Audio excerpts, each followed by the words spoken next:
Dear students, इस video में हम कुछ लीगल करंट अफेयर्स कर लेते हैं, उसके साथ कुछ इम्पोर्टेंट जजमेंट्स कर लेते हैं।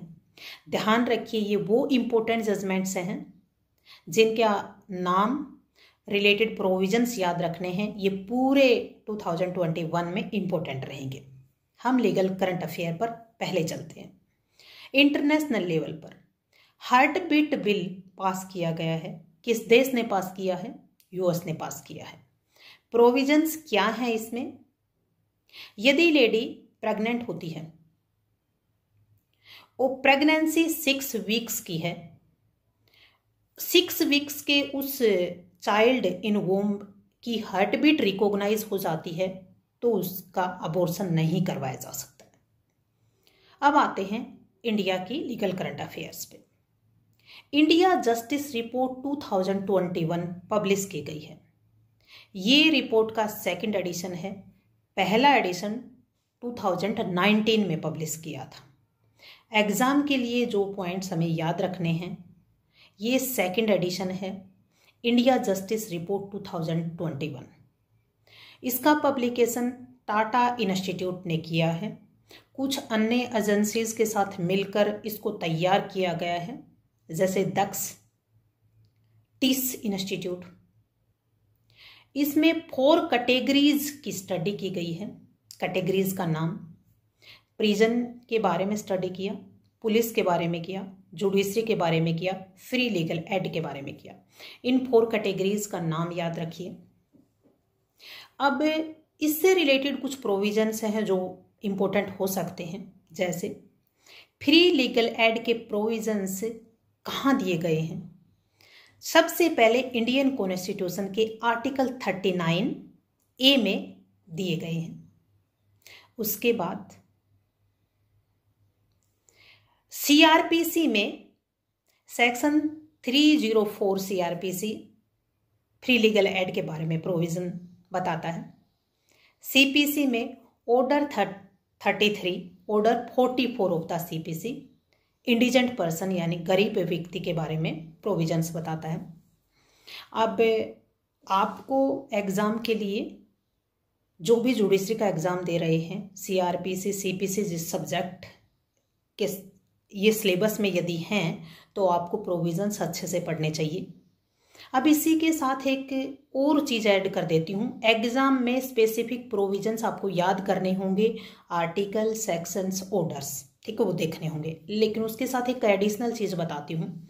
सुप्रीम कोर्ट में फ्री लीगल एड के लिए जिस भी व्यक्ति की 5 लाख तक की ईयरली इनकम है वो फ्री लीगल एड के लिए अप्लाई कर सकता है। स्टेट ने अपने अलग अलग प्रोविजंस बना रखे हैं, ठीक है, ये उनके अपने रूल हैं, लेकिन एग्जाम के लिए हमें प्रोविजंस ऑफ द लॉ देखने पड़ेंगे।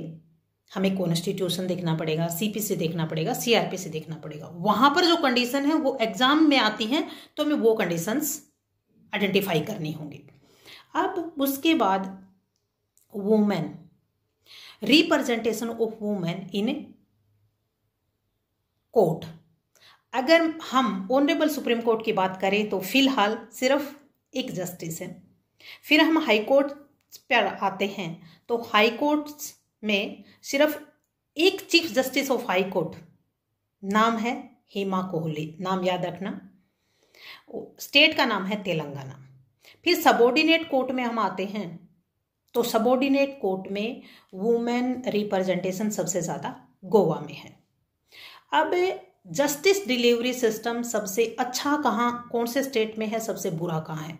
महाराष्ट्र में सबसे अच्छा है, यूपी में जस्टिस डिलीवरी सिस्टम सबसे बुरा है। तो ये हमें याद रखनी है। और ये बुरा और अच्छा, ये कैटेगरीज, ये हमें क्लैट, डीयू, एलएलबी, इनके लिए एंट्रेंस के लिए याद रखना है, ठीक है। अच्छा जी, अब इसके साथ चलते हैं, हम कुछ इंपॉर्टेंट जजमेंट्स कर लेते हैं। याद रखना जजमेंट्स के नाम मोस्ट इंपॉर्टेंट हैं। Satyaveer Singh versus state of Haryana, ये 2 प्रोविजन से रिलेटेड है। एक सीआरपीसी से है, एक आईपीसी से है।